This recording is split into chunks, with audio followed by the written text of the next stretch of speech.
इस कार्यक्रम के पुण्यार्चक हैं सेठी छाबड़ा परिवार निवासी गुवाहाटी एवं कोलकाता। श्री कवरीलाल जी सेठी एवं श्री सुमिरमल जी छाबड़ा की स्मृति में श्रीमती रतनमणि देवी सेठी, श्रीमती इंदिरा देवी छाबड़ा, श्रीमती प्रीति जैन, श्री सुरेंद्र जैन, सलोनी जैन, श्रीमती रिया जैन, श्री सिद्धांत जैन, श्री अजीत जैन, श्रीमती मोनिका जैन, आयुषी अर्नव, श्रीमती रितिका जैन, श्री विनीत जैन, विवान देवर्ष, पुत्री एवं दामाद श्रीमती रितु चूड़ीवाल, श्री सुधीर चूड़ीवाल, दोहित्र Rishit Hardik, firm Indira Logis, warehousing और logistic park, Guwahati Assam, computer vision works, विवरण घर, Guwahati, Navkar www.navkargroup.in, aluminium foam work प्रणाली, कॉलम बॉक्स, शटरिंग और वास्तु उत्पादों के निर्माता, कोलकाता।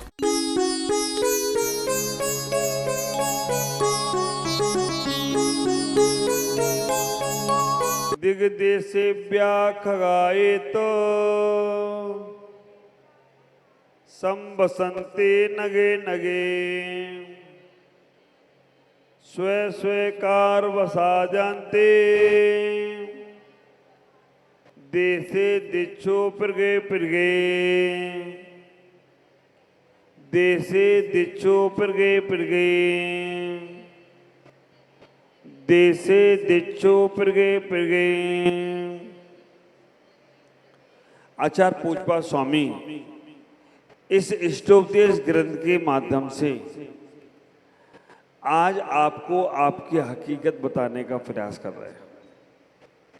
आचार्य पूज्यपाद स्वामी रोज कुछ न कुछ उदाहरण के माध्यम से, दृष्टांत के माध्यम से आपको समझाना चाह रहे हैं कि ये संसार की स्थिति कैसी है। तुम जिनके साथ रहते हो वो तुम्हारे साथ जाने वाले नहीं हैं, ख्याल करना। आचार्य पूज्यपाद स्वामी यहाँ कह रहे हैं तुम जिनके साथ रहते हो वो तुम्हारे साथ जाने वाले नहीं हैं, वो तो समय आएगा उड़ जाएंगे अपने आप, तुम वहीं रह जाओ। तो आप विचार करना, जो तुम्हारे साथ जाने वाला नहीं है उसकी इतनी चिंता क्यों? और जो तुम्हारे साथ जा नहीं रहा है, आ नहीं रहा है, हमेशा शाश्वत तुम्हारे साथ है, उसकी चिंता क्यों नहीं करते हो? तो आचार्य पूज्यपाद स्वामी कह रहे हैं आप विचार करके रखना, तुमने जिसके साथ जन्म लिया है वो तुम्हारा नहीं है, और जिसके साथ तुमने जन्म नहीं, जो तुम्हारा है उसके साथ तो तुम्हारा जन्म अनादि काल से चला आ रहा है। दिग्देशेभ्यः खगायेतो, आचार्य पूज्यपाद स्वामी कह रहे हैं दिग्देशेभ्यः खगायेतो, जो दसों दिशाओं से, खगा माने पक्षी, एते आते हैं, संवसन्ति नगे नगे, एक पेड़ पर आकर बैठ जाते हैं। को आप देखते हो जहां पर वृक्ष होते हैं, कई जगह के पक्षी, कई प्रकार के पक्षी आकर एक पेड़ पर बैठ जाते हैं और स्वे स्वे कार बसाध्यन्ति देशे दिच्छु पृगे पृगे। सुबह होती है तो अपने अपने काम से सब चले जाते हैं। उन पक्षियों में और हम में क्या अंतर है? आप विचार करके रखना, वो पक्षी शाम को आते हैं और सुबह उड़ जाते हैं, और हम जन्म लेते हैं और मरण पे उड़ जाते हैं। सब अपने अपने काम से चले जाएंगे और सबको अपने अपने काम में ही जाना है। हमने लेकिन ये समझ रखा है इस संसार में कि हम ये हैं वो हैं। कई बार तो मुझे ये लगता है कि आपसे अच्छे तो पक्षी हैं, सुबह अपने अपने काम में चले जाते हैं, कोई किसी के साथ लाग लपेट नहीं, कोई किसी के साथ कोई ज्यादा चर्चा नहीं, निर्मोही लगते हैं वो कभी कभी तो मुझे।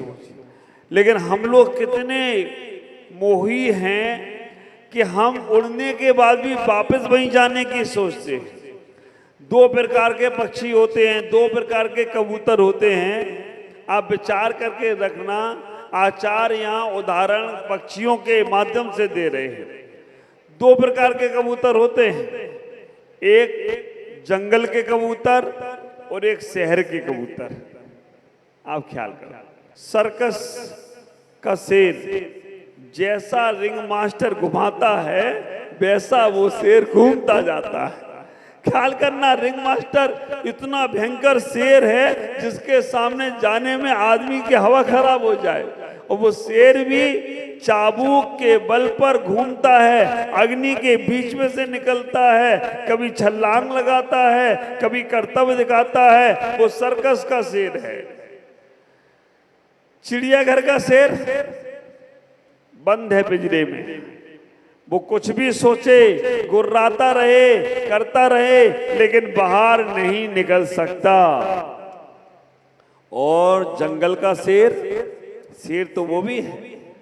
आप विचार करके देखना, जंगल का शेर राजा कहा गया, सर चिड़ियाघर के शेर को राजा नहीं कहा। हाँ, सर्कस के शेर को राजा नहीं कहा, जंगल का शेर राजा है। तो आप विचार करके रखना, ये तीनों मानसिकताएं आपकी देखना। सर्कस की शेर की मानसिकता होगी तो जैसा लोग कहेंगे वैसा तुम चलोगे, है ना। सर्कस की शेर हो तो जैसा लोग कहेंगे तुम अच्छे हो, तुम अच्छे हो जाओगे। लोग कहेंगे तुम खराब हो, तुम खराब हो जाओगे। लोग कहेंगे ऐसा करो, वैसा करोगे। लोग कहेंगे वैसा नहीं करो, ऐसा करो, वैसा। तो आप कौन के शेर हो? सर्कस के शेर हो। चिड़ियाघर के शेर हो गए। करना तो बहुत कुछ चाह रहे हो, घर तो छोड़ना चाह रहे हो, लेकिन पिंजरे में बंद हैं। महाराज, हम बाहर के पिंजरे में बंद नहीं है, मानसिकता के पिंजरे में बंद हैं, मोह के पिंजरे में बंद हैं और निकल नहीं पा रहे हैं। तो जब हमें सुबह भोजन दे दिया जाता है, हम भोजन कर लेते हैं, करा देते हैं, शाम को हम अपने आराम से सो जाते हैं, बस उतनी अलावा सोच ही नहीं पा रहे हो। अपने जीवन के कल्याण का विचार ही नहीं कर पा रहे हो, दूसरों पर ही डिपेंड होते जा रहे हो। तो समझ के रखना, चिड़ियाघर के शेर हो जो अपने बारे में सोच तो रहा है लेकिन निकल नहीं पा रहा है, क्योंकि मोह की बेड़ी पड़ी हुई है। चिड़ियाघर के शेर को तो पिंजरे में रखा है, वो दिख रहा है सबको, लेकिन आप लोग भी कटघरे में हो, आप लोग भी पिंजरे में हो। कौन से? मोह के पिंजरे में हो, मोह के कटघरे में हो, और वो मोह का कटघरा खोलना बहुत मुश्किल है। ख्याल करना, चार दीवारी की जेल में जो कैदी बंद है वो समय आने पे छूट जाएगा, और प्रयास करता है तो जेल तोड़ के भी भाग जाता है। लेकिन ये चतुर्गति की जेल में बंद आदमी इनसे निकलने की नहीं सोच रहा है, इनसे बाहर जाने की नहीं सोच रहा है, इन्हीं में रमने का प्रयास कर रहा है। कभी आपने सोचा हम चतुर्गति से निकलकर पंचम गति को चले जाएं? अगर आप देखो, जेल से निकलने वाला जेल में अच्छे काम करता है तो उसे पैरोल पे भी छोड़ देते हैं। 10 साल की सजा है, 5 साल में ही उसको। ये व्यवस्था जो जेल वालों ने बनाई ना, ये व्यवस्था हमारे जैन आगम की है। जैन आगम में अगर तुम मिथ्या दृष्टि हो, अनादि मिथ्या दृष्टि हो, आप विचार करके रखना, जैन आगम की व्यवस्था है, अगर अनादि मिथ्या दृष्टि हो और आपने सम्यक दर्शन को प्राप्त कर लिया तो पैरोल पे छोड़ दिया जाएगा। अर्ध पुद्गल परावर्तन काल समाप्त, आधा ही काल रह गया, और आधे काल में आप निकल जाओ तो कोई आश्चर्य की बात नहीं होगी। तो विचार करो, इस जीवन को समझो। आसक्ति दुख में कारण है और अनासक्त सुख में कारण है। करो, अपेक्षाओं के साथ मत करो। अपेक्षा दुख में कारण है और आग्रह सुख में कारण है। अपेक्षा और आग्रह को समझना। अपेक्षाएं तुम्हारी होती हैं तो उनकी उपेक्षाएं हो जाती हैं, और उपेक्षाएं होती हैं तो वो दुख में कारण बनता है। और आग्रह पूर्वक ऐसा करना चाहो तो करो, अच्छा रहेगा, और नहीं करेगा तो छुट्टी, क्या करना अपने को, अपन अपने वहां में मस्त। तो आप विचार करके रखना, आप मोह की बेड़ियों से बंधे हो, और जब तक मोह की बेड़ियां नहीं खुलेंगी तब तक कल्याण में हम नहीं पहुंचेंगे। किसी को परिवार का मोह है, किसी को भोजन का मोह है, किसी को व्यापार का मोह है, किसी को और पता नहीं कितने प्रकार के मोह हैं। आप जंगल के शेर होंगे, विचार करके रखना, जंगल के शेर होंगे तो आपके मन में 1 मिनट में भाव आएगा कि मुझे ऐसा जीवन जीना है, किसी को तकलीफ भी ना हो। जिंदगी जीने का सबसे अच्छा खूबसूरत तरीका वो है कि किसी को कोई तकलीफ ना हो और अपने जीवन की संतुष्टि मिलती चली जाए। तो इतना ही विचार करना। और आप सोचना, पक्षी भी कई प्रकार के होते हैं। एक तोता होता है, याद कर लेता है तोता, राम राम राम राम राम राम राम राम। मैं मैसूर गया था। मैसूर में एक शुक्राचार्य आचार्य का आश्रम है, एक से एक तोते। अभी आपके यहाँ विनोद जी के यहाँ भी गया था, इतना बड़ा तोता है ना। और वो तोता इतना कि अपने विनोद जी के कंधे पे रहेगा तब तक वो कुछ नहीं बोलेगा, और दूसरे ने किसी छेड़ा तो उसे छोड़ेगा नहीं, और उसे नहीं कर पाए तो विनोद जी को बार बार पंच मारता है।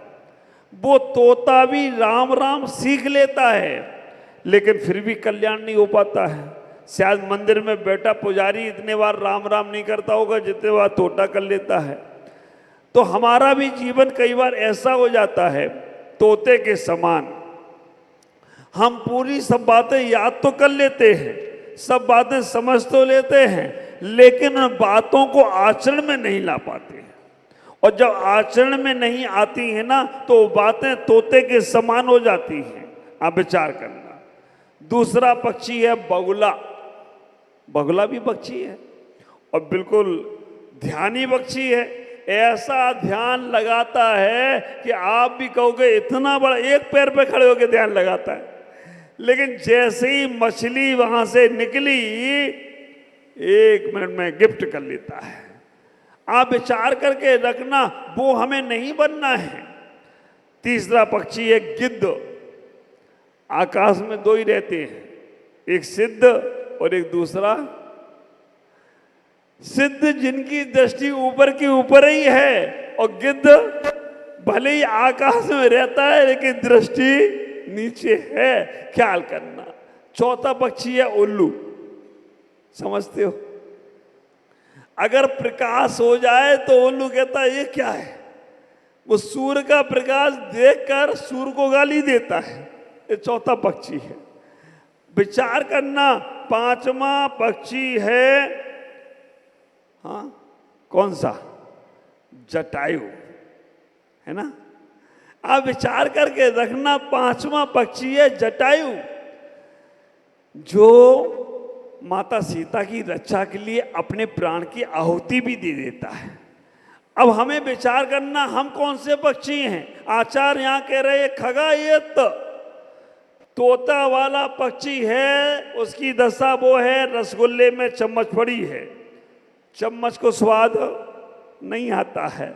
उसी प्रकार से धर्म कर्म तो कर रहा है लेकिन अपने जीवन में आत्मसात नहीं करता है। मंदिर में पूजा पाठ तो है, सत्संग तो है, लेकिन घर का नेचर बदला नहीं है। घर में वैसी अवस्था है, घर में एक दूसरे को नीचा दिखाने का भाव है, घर में एक दूसरे के ऊपर हुक्म जमाने का भाव है। समझ के रखना, वो याद तो कर ले रहा है लेकिन वो जीवन में नहीं आ रहा है। दूसरा पक्षी, आप विचार करना, जो हमारे जीवन में मोर भी एक पक्षी होता है। मोर नाचता तो है, कितना सुंदर लगता है, लेकिन नाचते नाचते जैसी घूमता है ना तो सब गड़बड़ हो जाता है। ऐसे ही हम अपने घर में परिवार में अच्छे सुंदर तो रहते हैं, लेकिन जैसे ही कोई झांक कर तुम्हारे अंदर देखता है तो इतनी गंदगी दिखती है कि तुम्हारा मन दूसरे का मन खराब कर देता है। हम इतना ही विचार करें, हम इतना ही सोचने का प्रयास करें कि हमें अपने जीवन में उन पक्षियों की तरह नहीं बनना है। उन पक्षियों की तरह नहीं बनना है कि जो रहें ऊपर और देखें नीचे। हमें अपने घर में आदर्श जीवन जीना है।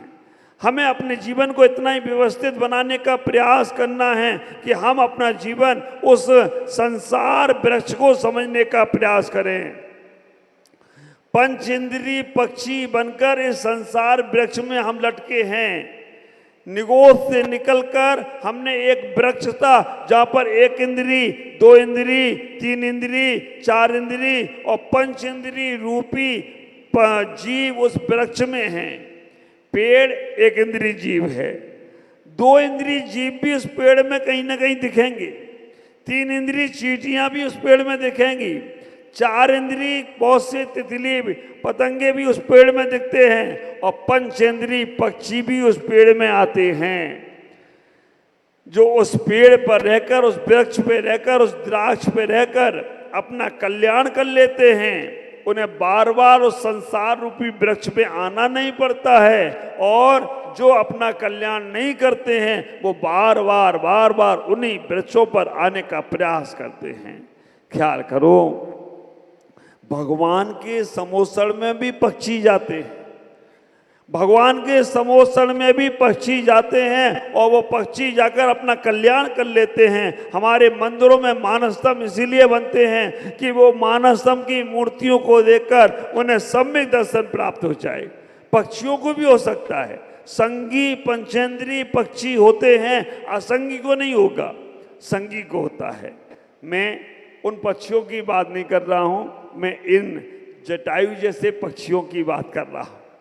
ख्याल करके रखना, मैं इन जंगल के शेर जैसे लोगों से बात कर रहा हूं। मैं यहाँ पर उन लोगों से बात कर रहा हूं जिनको अपने जीवन में कल्याण करना है। कब तक रहोगे घर में? ख्याल करो, घर में रहो कोई बात नहीं, लेकिन घर तुम में ना आए ये बड़ी बात होगी। नाव पानी में रहे कोई बात नहीं, लेकिन पानी नाव में नहीं आना चाहिए, ये बड़ी बात होगी। घर में विदेही जैसा जीवन जियो, भरत चक्रवर्ती जैसा जीवन जियो और जी सकते हो। मालूम है कब जीते हो आप? अनुकूलता में नहीं जीते हो। जैसे प्रतिकूलता आई तो घर में बैरागी हो जाते हो। कब छूटेगा घर, कब इनसे पीछा छूटे, कब इनसे ऐसा हो, कब। अरे भाई, अनुकूलता में भी एक भाव लाओ। आज तुम्हें सब खुशी दे रहे हैं, कल यही तुम्हें दुखी भी दे सकते हैं। इसलिए खुशी में फूलना नहीं है और दुख में कूलना नहीं है। इसलिए समता भाव धारण करने का प्रयास करो। आचार्य पुष्पा स्वामी इस गाथा के माध्यम से, इस लोक कारका के माध्यम से हमें बताना चाहते हैं कि अपने जीवन को समझने का प्रयास करो। कल परमानंद सागर ने कितनी अच्छी बात बोली। हाँ, मूछे तो ठाकुर की, रखा है चाहे कोई, दूध घी यादवों का खाए चाहे कोई, पूजा पाठ ब्राह्मणों का करे चाहे कोई, व्यापार बिजनेस बनियों का करे चाहे कोई। आप विचार करके रखना तो ऐसा ही है। परमात्मा का मोक्ष मार्ग आत्मा पिपासु के लिए है, चाहे करे चाहे कोई। हमें इतना ही विचार करके रखना है कि अपनी उस आत्मा को पाने का भाव इस जन्म में पालो, इस जन्म में अपने उसके प्रति अपनी आस्था जगा लो। अगर तुम्हारी आस्था जग गई तो ख्याल करके रखना, अस्थि बिखरने के पहले अपनी आस्थाओं को जमाने का प्रयास करो। अगर तुम्हारी आस्था उस परमात्मा के प्रति है, उन गुरुओं के प्रति है, तो मन में कभी भी धोखे से भी, स्वप्न में भी उनके प्रति गलत भाव नहीं लाना। इतना ही भाव बना के रखने का प्रयास करना और घर में रहकर भी अपने जीवन को कल्याण में लगाने का प्रयास करना। तो शरीर के परिग्रह को भी कम करना है, खान पान में भी थोड़ी सी व्यवस्था बनाना है और मानसिकताओं को भी बदलना है, तभी तुम्हारा कल्याण होगा। आज इतना ही। ओम नमः, जय गुरुदेव।